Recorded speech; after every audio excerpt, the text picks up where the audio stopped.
Hello दोस्तों, board exam 2025 Hindi का copy कैसे लिखें। मैं आप सबके लिए ये हिंदी का कॉपी लेकर के आ गया हूँ। पूरा कैसे लिखना है, किस तरीके से रोल नंबर भरना है, किस तरीके से अपना डेट भरना है, मैं आप सबको इस वीडियो में एकदम अच्छी तरीके से स्टेप बाय स्टेप बताने वाला हूँ। तो आप सभी लोग स्टेप बाय स्टेप देखने के लिए इस वीडियो में अंत तक बने रहिएगा। अंत में मैं आप सबको एक ऐसा सीक्रेट बताने वाला हूँ कि आप लोग बिना लिखे हुए, यानी आपको कुछ भी अगर याद नहीं होगा ना, तो आप लोग भी बस जितना मैं बताऊंगा उतना टॉपिक अगर आप लोग तैयार कर लेते हैं ना, तो आपको 70 में 70 मिलने वाला है। तो सबसे पहले देखिए, ये आपका हिंदी का वायरल पेपर है। इसी को हम कैसे यहाँ पे किस तरीके से लिखना है, किस तरीके से भरना है, यहाँ बताने वाला हूँ।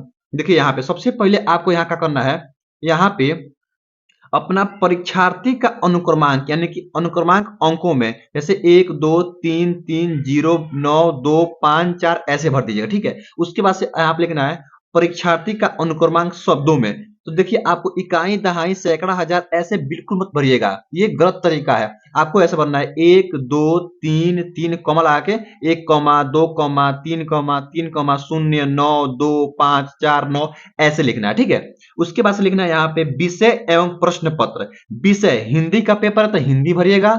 उसके बाद से प्रश्न पत्र एक, केवल एक। ठीक है, उसके बाद से यहाँ पे प्रश्न पत्र पर अंकित संकेतान। देखिए, जैसे मान लीजिए ये आपका प्रश्न पत्र है, तो इस प्रश्न पत्र पे ये संकेतांक है ना 823 एच ए, तो आपको यहाँ भरना है क्या, 823 एच ए। ठीक है, उसके बाद से यहाँ पे परीक्षा, देखिए यहाँ पे परीक्षा का दिन, तो परीक्षा का दिन क्या है, सोमवार, तो आप लोग यहाँ पे क्या कीजिए, सोमवार भरिएगा। उसके बाद देखिए यहाँ दिया गया आपका कि परीक्षा तिथि एवं पाली, तो परीक्षा की तिथि क्या है, 24 फरवरी 2025, वह प्रथम पाली, यानी सुबह हो तो प्रथम पाली और शाम को तो द्वितीय पाली। उसके बाद से यहाँ पे केंद्र का नाम, जैसे मान लीजिए हमारे केंद्र का नाम है डीएवी पब्लिक स्कूल नई दिल्ली, तो इस टाइप में आप भरिएगा। उसके बाद से यहाँ पे परीक्षा कक्ष संख्या, यानी कि किस रूम में आपका गया है, तो रूम नंबर आपका 12। देखिए वहां पे रूम नंबर लिखा जाता है हर किसी के रूम नंबर में। अब देखिए कैसे आप सभी को इसको हल करना है। देखिए इस तरीके से मैं आप सबको बताने वाला हूँ कि इस तरीके से इसको कैसे आप लिखेंगे, कॉपी कैसे लिखेंगे, इस तरह से कॉपी आप लिखिएगा। देखिए, तो सबसे पहले आए यहां से, देखिए मैं आपको ये बता दूं कि सबसे पहले आप लोग ना, इसमें सबसे पहले आप लोग अपना जीवन परिचय लिखिएगा, क्योंकि जीवन परिचय सबको याद होता है। तो इस तरीके से आप लोग जीवन परिचय लिखेंगे। जीवन परिचय लिखने से क्या होगा ना, कि सबसे पहले इंप्रेस बढ़ेगा एग्जामिनर पे। तो इस तरीके से देखिए यहाँ पे क्वेश्चन नंबर आपका प्रश्नोत्तर संख्या 26। देखिए यहाँ पे ये तो बहुविकल्पी क्वेश्चन है, इसको तो ओम आर पे करना है आपको, तो इसको कोई छोड़ना नहीं है। यहाँ पे देखिए सबसे पहले नंबर हम आपको यही सजेस्ट करता हूं कि सबसे पहले आप लोग ये कीजिएगा कि दिए गए लेखकों में से किसी एक लेखक का जीवन परिचय लिखते हुए एक एक प्रमुख रचना का उल्लेख कीजिए। तो आप लोग सबसे पहले जीवन परिचय लिखिएगा। तो हम यहाँ पे देखिए, यहाँ पे पहला नंबर क्या है कि आचार्य रामचंद्र शुक्ल, तो हम यहाँ पे आचार्य रामचंद्र शुक्ल का जीवन परिचय लिख लिए हैं। कैसे, देखिए यहाँ पे सबसे पहले आप लोग संक्षिप्त परिचय दे दीजिएगा। यहाँ पे लिखिएगा नाम आचार्य रामचंद्र शुक्ल, पिता का नाम पंडित चंद्रबली शुक्ल, जन्म स्थान, जन्म 4 अक्टूबर 1884, जन्म स्थान अगोना उत्तर प्रदेश, मृत्यु 2 फरवरी 1941, भाषा खड़ी बोली। उसके बाद से यहाँ पे लिखिएगा, यहाँ पे आचार्य रामचंद्र शुक्ल हेडिंग दीजिएगा और लिखिएगा जीवन परिचय। क्या लिखिएगा यहाँ पे, जीवन परिचय। शुक्ल युग के प्रवर्तक एवं आलोचक लेखक आचार्य रामचंद्र शुक्ल का जन्म सन 1884 ईस्वी में बस्ती जिला के अगोना नामक ग्राम के ब्राह्मण परिवार में हुआ था। उसके बाद लिखिएगा इनके पिता श्री चंद्रबली शुक्ल मिर्जापुर में कानूनगो तथा माता श्रीमती विभासी देवी विदुषी और धार्मिक महिला थी। उसका लिखिएगा इनकी प्रारंभिक शिक्षा अपने पिता के पास जिले के राठ तहसील में हुई और इन्होंने, यानी कि इन्होंने मिशन स्कूल से 10वीं की परीक्षा उत्तीर्ण की। इंटरमीडिएट की परीक्षा के बाद इन्होंने मिर्जापुर के मिशन न्यायालय में नौकरी की। न्यायालय की नौकरी छोड़कर ये मिर्जापुर के एक मिशन स्कूल में चित्रकला के अध्यापक बन गए। इसी समय इन्होंने अनेक कहानी, कविता, निबंध, नाटक आदि की रचना की। इन्होंने 19 वर्षों तक काशी नागरिक प्रचारणी पत्रिका का संपादन भी किया। अंत में इस महान आलोचक, निबंधकार, कहानीकार तथा नाटककार का स्वर्गवास सन 1941 ईस्वी को हो गया। इनकी प्रमुख रचना देखिए, यहाँ पे हम रचना 2-3 लिखे हैं, आपको मात्र रचना एक ही लिखना है क्योंकि पूछता है कि एक ही। तो इस तरीके से आप लोग चिंतामणि, मित्रता, हिंदी साहित्य का इतिहास, ये उनका रचना है। तो इस तरीके से आप लोग रचना लिख लीजिएगा। और देखिए, इसको लिखने का तरीका ये है ना कि जहाँ-जहाँ जैसे नाम हो गया, पिता का नाम हो गया, माता का नाम हो गया, जन्म स्थान हो गया, मृत्यु हो गया, वहां पे आप लोग काले पेन का यूज कीजिएगा क्योंकि इससे आपको बहुत अच्छा दिखाई देता है। ठीक है, उसके बाद से लिखेंगे यहाँ पे देखिए, अब क्वेश्चन नंबर करेंगे इसका, ये देखिए क्वेश्चन नंबर ये करेंगे इसका ख 26 का ख, दिए गए कवियों में से किसी एक कवि का जीवन परिचय लिखते हुए उनकी एक प्रमुख रचना का उल्लेख कीजिए। तो हम लिखते हैं महाकवि सूरदास का। देखिए, तो यहाँ पे मैं इस तरह से कॉपी में हम यहाँ पे लिखे हैं महाकवि सूरदास का। देखिए, ये महाकवि सूरदास का जीवन परिचय है। तो यहाँ पे लिखिए प्रश्नोत्तर संख्या 26 का ख और हेडिंग दीजिएगा महाकवि सूरदास, और उसके बाद से यहाँ लिखिएगा संक्षिप्त परिचय।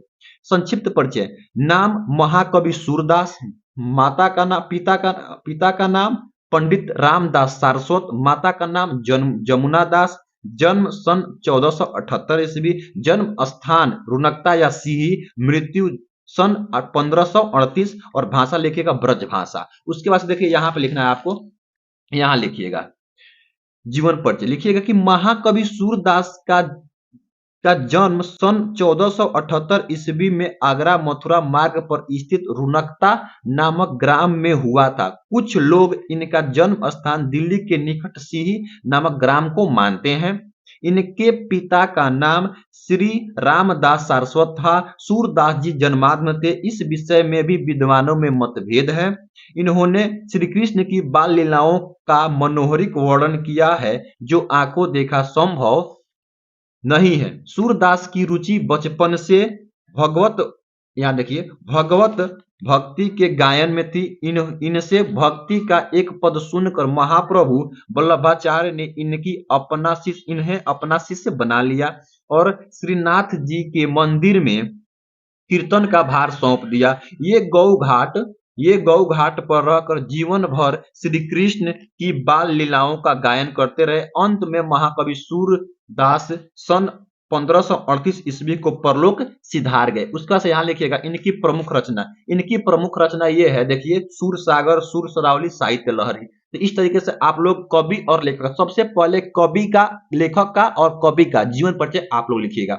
उसके बाद से थोड़ा सा आप लोग यहाँ आइएगा और इस क्वेश्चन को देखिएगा। सबसे पहले थोड़ा सा आप लोग यहाँ पे आ जाइए और उसके बाद से आप लोगों को करना है क्या, अब करना है व्याख्या, यानी कि गद्यांश और पद्यांश का व्याख्या। सबसे पहले पहला नंबर कवि और लेखक का जीवन परिचय लिख लीजिएगा, उसके बाद से कीजिएगा गद्यांश और पद्यांश का ये व्याख्या। ठीक है, तो देखिए यहाँ पे सबसे पहले हम लिए हैं क्वेश्चन नंबर 21, जो ये आपको क्वेश्चन नंबर 21 दिया गया है, निम्नलिखित गद्यांश पर आधारित 3 प्रश्नों का उत्तर दीजिए। तो इसमें 3 गो प्रश्न आपको दिया रहेगा, तो तीनों को प्रश्न का उत्तर देना है। सबसे पहला है कि उपर्युक्त गद्यांश का संदर्भ लिखिए, फिर व्याख्या करना है। तो यहाँ देखिए, इसको हम लिख लिए हैं। सबसे पहले कुसुम का ज्वर आपका मित्रता चैप्टर से लिया गया है, तो यह लिखेंगे संदर्भ में, प्रस्तुत गद्यांश हमारी पठित पाठ्य पुस्तक गद्य खंड के मित्रता नामक पाठ से लिया गया है, जिनके लेखक आचार्य रामचंद्र शुक्ल जी हैं। उसका सर लिखिएगा रेखांकित अंशों की व्याख्या। जब रेखांकित अंशों की व्याख्या लिखिएगा तो लिखिएगा इस गद्यांश में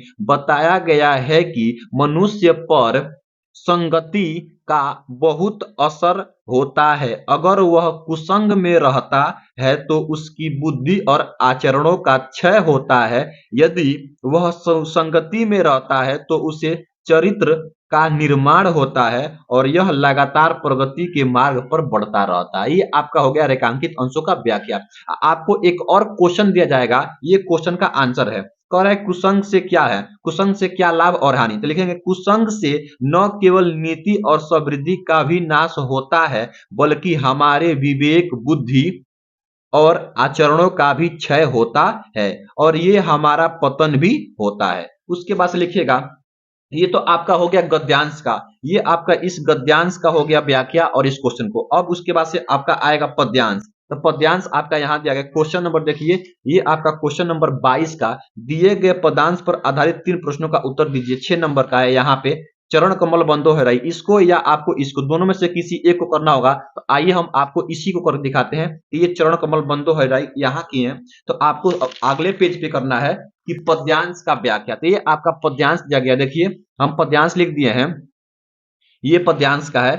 प्रश्नोत्तर संख्या 22, प्रस्तुत पद्यांश हमारी पठित पाठ्य पुस्तक हिंदी के पद खंड के पद नामक पाठ से अवतरित है, जिनके रचयिता महाकवि सूरदास जी हैं। उसका से आप लिखिएगा रेखांकित अंशों की व्याख्या। तो लिखिएगा इस पद में महाकवि सूरदास जी कहते हैं कि मैं श्री हरि के चरणों कमल की मैं वंदना करता हूं, जिनकी कृपा से लंगड़ा व्यक्ति भी पर्वत को पार करने में सामर्थ हो जाता है, जिनकी कृपा से अंधे को सब कुछ दिखाई देने लगता है, जिनके अनुग्रह से बहरा व्यक्ति सुनने लगता है और गूंगा भी फिर से बोलने लगता है, जिनकी कृपा से अनंत कंगाल व्यक्ति भी सिर पर छत्र धारण कर चलने वाला राजा हो जाता है। सूरदास जी कहते हैं कि मैं अपने उस करुणामय स्वामी के चरणों की बार बार वंदना करता हूं।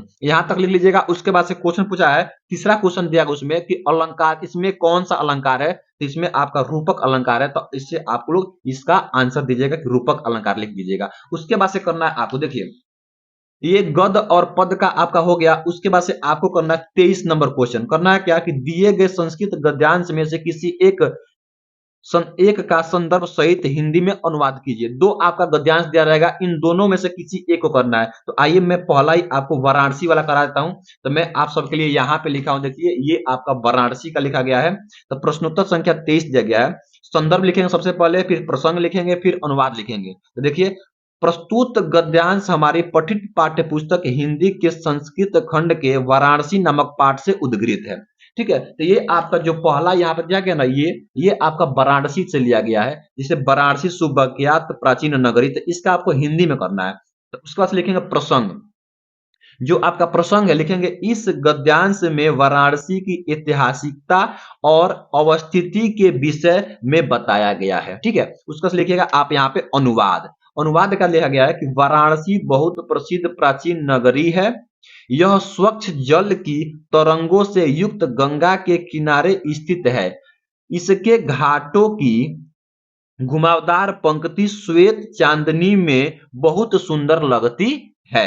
उसका से असंख्य यात्री भ्रमण करने के लिए दूर दूर देशों से प्रतिदिन यहाँ आते हैं और इसकी घाटों की शोभा देखकर बहुत प्रशंसा करते हैं। ठीक है, इतना लिख लीजिएगा। उसके बाद देखिए संस्कृत का गद्यांश तो हो गया। अब इसके बाद ही हम लोग संस्कृत का गद्यांश कर लेंगे। ठीक है, इसका भी अनुवाद कर लेंगे। तो यहां दिया गया, देखिए ये आपका क्वेश्चन है, कह रहा है 24 नंबर की दिए गए संस्कृत पद्यांश में से किसी एक पद्यांश का संदर्भ सहित अनुवाद कीजिए। तो दो ठो आपको पद्यांश दिया है, देखिए ये दो ठो, दोनों में से किसी एक को करना। देखिए हम इसको कर देते हैं, ये सर्वे भवन्तु सुखिनः वाला। तो सर्वे भवन्तु सुखिनः, सर्वे सन्तु निरामया, सर्वे भद्राणि पश्यन्तु मा कश्चित् दुःख भाग् भवेत्। तो देखिए हम यहाँ पे लिखे इसका। ठीक है, तो ये आपका है प्रश्नोत्तर संख्या 24। तो इसमें आपको पद्यांश करना है संस्कृत का। तो देखिए कहा है कि संदर्भ, प्रस्तुत संस्कृत पद्यांश हमारी पठित पाठ्य पुस्तक हिंदी के संस्कृत खंड में संकलित भारतीय संस्कृति नामक पाठ से लिया गया है। जो सर्वे भवन्तु है वह भारतीय संस्कृति से लिया गया है।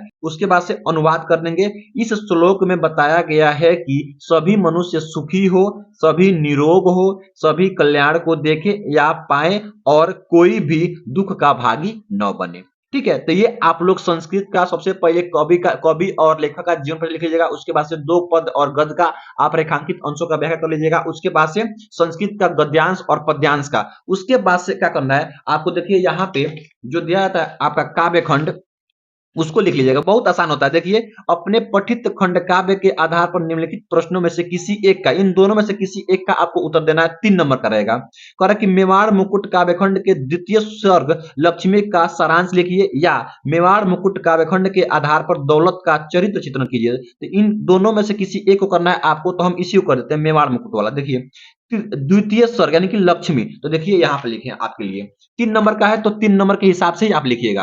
द्वितीय स्वर्ग लक्ष्मी कह रहा है कि द्वितीय स्वर्ग का नामकरण महाराणा प्रताप की पत्नी लक्ष्मी के नाम पर हुआ है। रानी लक्ष्मी ने वैभव के दिन देखे हैं और सब उसे निर्धनता की जीवन व्यतीत करना पड़ रहा है, लेकिन लेकिन सच्ची भारतीय पत्नी और वीर छत्राणी के रूप में उसे अपने कष्टों का चिंता नहीं है। वह कंदमूल फल खाकर व पृथ्वी पर सोकर धैर्य पूर्वक अपना दिन गुजारती है। उसे उसके हृदय में उथल पुथल मची हुई है। वह कहती है, हमको नहीं डुबा पाएगा ये दुखों का सागर।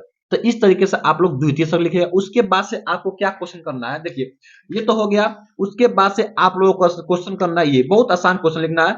27 नंबर करना है। देखिए 27 नंबर कह रहा है कि अपनी पाठ्य पुस्तक में से कंठस्थ कोई एक श्लोक लिखिए जो इस प्रश्न पत्र में न आया हो। तो आप लोग सबसे पहले क्या कीजिएगा, इसमें जो प्रश्न पत्र में न आया उसको लिख लीजिएगा। देखिए ये लिख लीजिएगा, प्रश्नोत्तर संख्या आपका 27 है कि कोई एक श्लोक लिखना है। बंधम मर्दम वापी जय वापी पराजय उभयत्र समो विरह वीर भावे ही वीरता। तो इसको आपको यहाँ पे आपको 2 नंबर मिल जाएगा, ठीक है। उसके बाद से क्या करना है कि जो संस्कृत में आप लोगों का दिया गया ना प्रश्न उत्तर उसको करना है। 4 ठो प्रश्न दिया जाएगा। देखिए यहाँ पे ये आपका क्वेश्चन है, कह रहा है कि निम्नलिखित में से किन्हीं 2 प्रश्नों का संस्कृत में उत्तर दीजिए।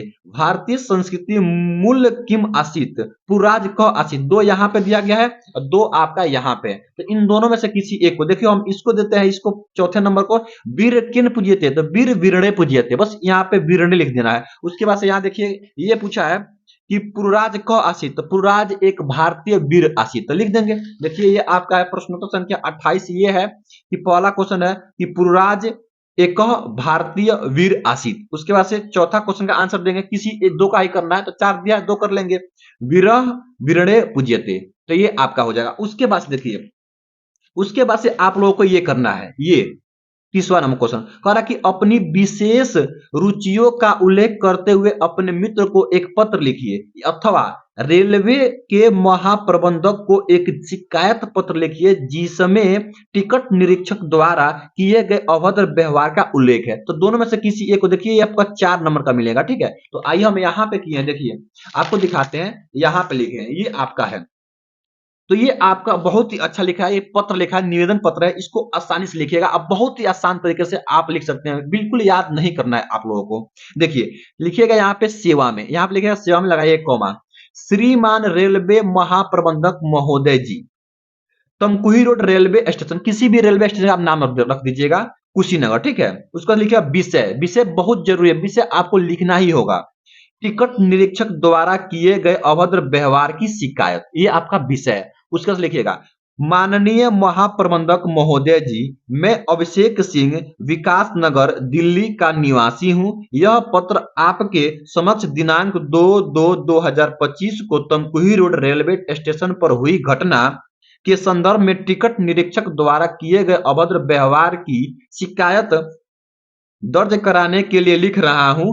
मैं बिहार जाने के पाटलिपुत्र एक्सप्रेस में जैसे ही प्रवेश लिया उसके बाद टिकट निरीक्षक को अपना टिकट दिखाया। उन्होंने टिकट को कुछ देर तक स्क्रीन पर रखा, फिर मुझे यह कहते हुए चिल्लाने लगे कि मेरा टिकट संदिग्ध लग रहा है। उसके बाद लिखिएगा यहाँ पे कि मैं उन्हें शांत कराने का अनुग्रह करते हुए बताया कि रेलवे की वेबसाइट से खरीदा था, मतलब मैं रेलवे की वेबसाइट से अपना टिकट खरीदा था, लेकिन उन्होंने मेरा बात न सुनते हुए मुझे अपमानजनक शब्द कहने लगे। इस पूरे वातावरण में मैं काफी शर्मिंदा और अपमानित महसूस कर रहा था। मैं आपसे विनम्रता पूर्वक अनुरोध करता हूं कि मैं इस मामले की जांच किया जाए और टिकट निरीक्षक पर कार्रवाई की जाए। धन्यवाद अभिषेक। तो इस तरीके से आप लोग हिंदी का पेपर बोर्ड एग्जाम में लिख करके आइएगा। मैं आशा करता हूं कि आपको 70 में 70 मिलेगा। तो आई होप, मैं आशा करता हूं कि आप लोग ऐसे ही लिखेंगे। ऑल द बेस्ट, और आपका एग्जाम बहुत ही अच्छा जाएगा, मेरा आपका ये वादा है।